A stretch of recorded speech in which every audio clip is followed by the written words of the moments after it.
3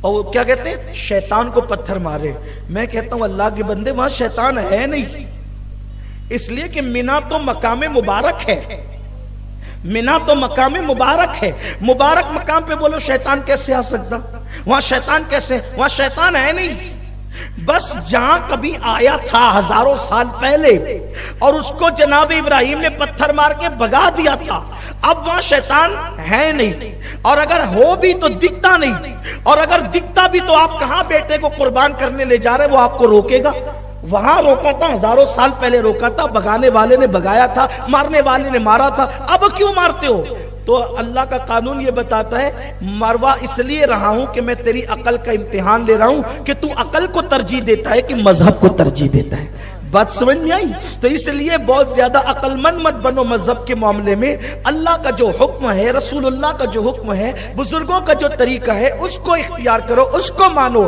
تو اب انسان یہ کہتا ہے کہ مردہ کوئی فائدہ نہیں دے سکتا، اس کی روح نکل گئی. دیکھو اب دھیان سے سنو، میں اپنی گفتگو تیزی سے آگے بڑھاؤں کیونکہ ٹائم کم ہے اور عنوانات بہت زیادہ دیے گئے ہیں. اب انسان سوچتا ہے بھئی اس کی تو روح نکل گئی، وہ ہل بھی نہیں سکتا، ناک پر سے مکھی بھی نہیں ہٹا سکتا، وہ ہمیں کیسے فائدہ پہنچا سکتا ہے؟ تو میں آپ کو بتاتا ہوں، دیکھو مردہ کیسے فائدہ پہنچاتا ہے. توجہ آپ کی، مردہ کیسے فائدہ پہنچاتا ہے. جیسی پتہ چلا مٹی دینے چلو بھائیو فلاں صاحب کا انتقال ہو گیا، تو جتنے لوگوں نے وہ پکارا سنا، کیا کہتے پتہ ہے؟ انا للہ و انا الیہ راجعون. بولو کہتے کہ نہیں کہتے؟ کیا کہتے ہیں؟ آپ نے کیا پڑھا؟ قرآن کی آیت پڑھی. قرآن کی آیت کا ایک حرف پڑھا تو کتنی نیکی ملی؟ 10 نیکی. حضور فرماتے ہیں میں نہیں کہتا کہ الف لام میم ایک حرف ہے، الف ایک حرف ہے، لام ایک حرف ہے، میم ایک حرف ہے، ٹھیک ہے.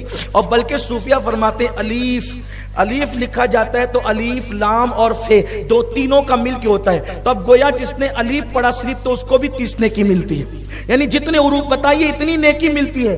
تو آپ نے آیت کب پڑھی؟ برات جاتے ہوئے دیکھ کے پڑھی؟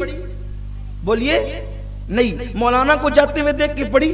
نہیں. لیڈر کو جاتے ہوئے دیکھ کے پڑھی؟ نہیں. پکارا سنا کہ فلاں مر گیا تو آپ نے کیا پڑھی؟ انا للہ. اب انا للہ جو آیت پڑھی، وہ آیت پڑھنے کا ثواب آپ کو ملا کہ نہیں ملا؟ بولو ذریعہ کون بنا؟ کون ذریعہ بنا؟ مردہ. تو مردے نے آپ کو فائدہ پہنچایا کہ نہیں پہنچایا؟ کہ آپ وہ مرا اور اس نے آپ کو آیت پڑھوائی، تو مردہ آیت پڑھنے کا ذریعہ بنا کہ نہیں بنا؟ مردہ آیت پڑھنے کا ذریعہ. تو مردے نے فائدہ پہنچایا کہ نہیں پہنچایا؟ یہ ایک فائدہ. اس کے بعد بغیر وضو کے ایسی پڑا ہوا تھا، بغیر غسل کے پڑا ہوا تھا. بیوی نے کہا اٹھیے جنازے میں جانا ہے. غسل کیا. بولو مردے کی وجہ سے غسل کیا کہ نہیں؟ ارے چلو غسل والا تو وضو کیا کہ نہیں؟ اس کے بعد پھر مسجد پہنچا، بلکہ اس کے میت کے گھر پہ پہنچا. آقا فرماتے جتنے قدم چلے گا ہر قدم پر اللہ 1 سال کی عبادت کا ثواب عطا فرمائے گا. بولو مردے کی وجہ سے فائدہ ملا کہ نہیں ملا؟ برات میں چلنے سے یہ فائدہ نہیں ہے، مردے کے ساتھ چلنے سے فائدہ ہے. تو یہ فائدہ کس کی وجہ سے ہو رہا ہے؟ مردے کی وجہ سے. پھر میرے آقا فرماتے ہیں نیک مردے کو کندھا دے تو نیک کی برکت سے مردہ بخشا جاتا ہے، اور اگر مردہ نیک ہو تو اس کو کندھا دینے کی وجہ سے زندے بخش دیے جاتے ہیں.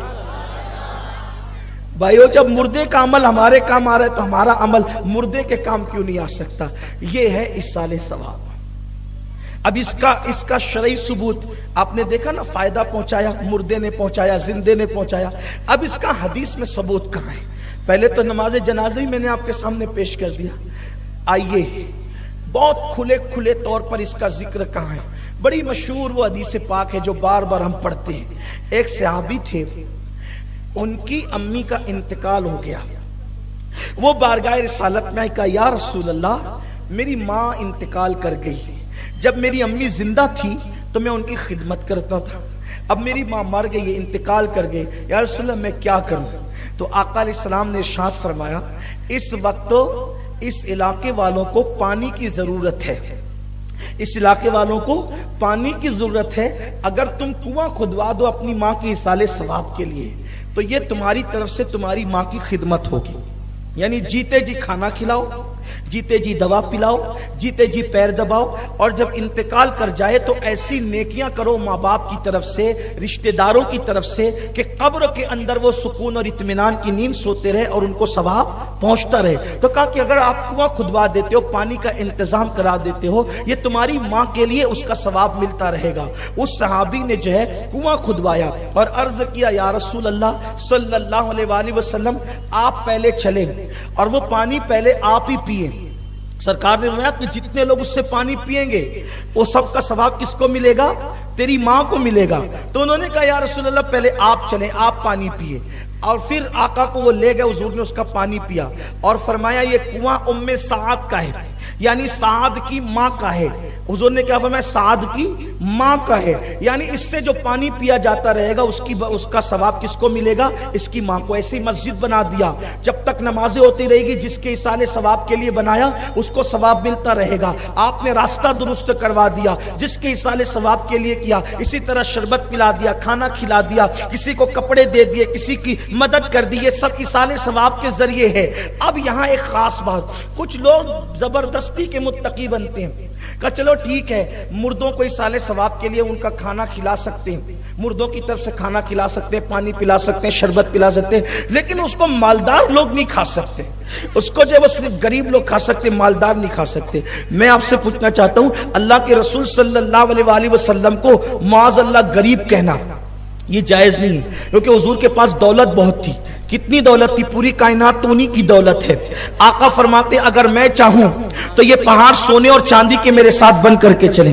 حضور علیہ السلام لاکھوں لاکھ روپیہ روزانہ جو ہے غریبوں میں تقسیم فرماتے تھے، لوگوں کو تحائف پیش کرتے تھے۔ یہ جو ہے وہ سب حدیث پاک میں موجود ہے، سیرت میں موجود ہے۔ لیکن جو پیٹ پہ پتھر باندھتے تھے وہ اختیاری طور پر تعلیم امت کے لیے باندھتے تھے۔ اب جناب سعد نے اپنی ماں کے لیے جو کنواں کھدوایا، حضور سے کہا کہ پہلے آپ اس کا پانی پیئیں گے۔ اس سے پتا چلا کہ رسول اللہ نے اس کا پانی پیا، تو یہاں سے ہمیں پتا چل گیا کہ اگر مرحومین کے ایصال ثواب کے لیے کوئی کھانا بنایا جائے تو اس میں غریب بھی کھا سکتے ہیں اور امیر بھی کھا سکتے ہیں۔ غریب کے کھانے پر بھی ثواب ہے اور امیر کے کھانے پر بھی ثواب ہے، مگر افضل یہ ہے کہ اولیت پہلے غریبوں کو دی جائے اور بعد میں پھر مالداروں کا جو ہے وہ ان کو اس کے لیے چنا جائے۔ لیکن کبھی کبھی ایسا ہوتا ہے کہ لوگ جو ہے وہ مالداروں کو اولیت دیتے اور غریبوں کو اولیت نہیں دیتے، بلکہ یہ صرف ایصال ثواب کے کھانے میں ہی نہیں ہے، یہ تو ولیمے میں بھی ہے کہ اولیت غریبوں کو دو۔ حضور علیہ السلام فرماتے کہ ولیمے کی سب سے بری دعوت وہ ہے جس میں غریبوں کو مدعو نہیں کیا گیا۔ اگر آپ ولیمے کی دعوت کریں تو اس میں، کیونکہ حضور علیہ السلام نے غریبوں کو شامل کرنے کا حکم دیا۔ اب یہ ایصال ثواب ہے۔